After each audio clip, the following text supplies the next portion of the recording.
je bent wel snel, maar is altijd wat aan het knutselen. Ja, hobby zeg maar. De boel wat valk om uitziet.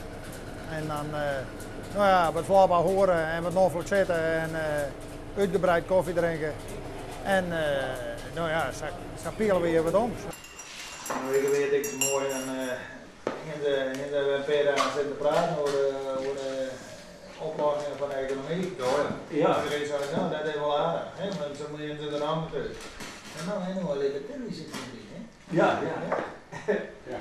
Dus ik zei, ze zitten met mijn man alleen te praten. Ze komen nergens tot een besluit, hè? Nee. Maar dat tegen me, ze denken hun alweer in. Ja. Oh, als ik het besluit nog neem, dan heb ik het niet, hè? Maar nou kost het ook weer feit, hoe langer als ze die beslissing uitstellen, hoe dieper als ze erin komen. Hoe meer van die liedse bedrijven gewoon door de blik. Ja, dat weet je wel goed, Ja. Soms komt de leven door de vlieren, soms komt de politiek door de vlieren, soms is de geloofswal van wijzen, ja van alles.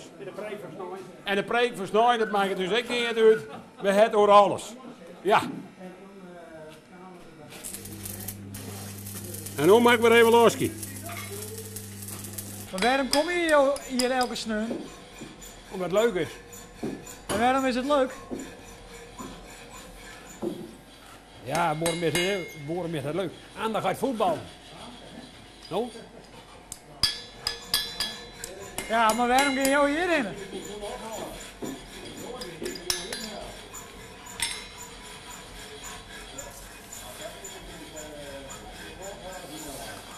Nou, ik heb vroeger in mijn jeugd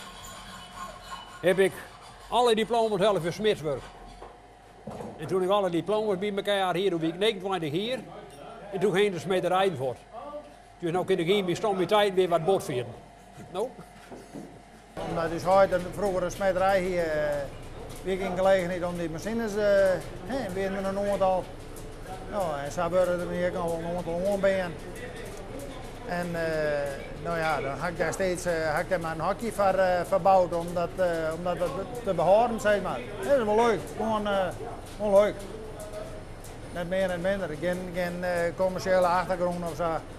En wanneer er nog al mensen komen of net mensen komen, maakt het me eigenlijk helemaal niks uit. We zijn wat egoïstisch, we doen het puur voor onszelf.